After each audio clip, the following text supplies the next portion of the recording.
పురుషులవుతారు, మహాపురుషులవుతారు. తరతరాలకి తరగని వెలుగవుతారు, ఇలా వేడుకులవుతారు.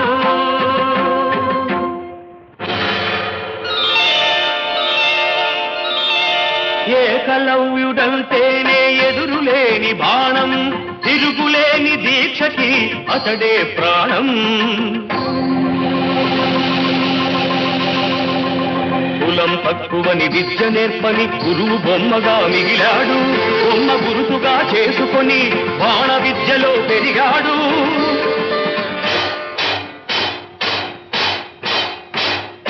హుటాహుటిని ద్రోణుడప్పుడు తటాలు మన తరలి వచ్చి పక్షపాత బుద్ధితో దక్షిణ ఇమ్మన్నాడు.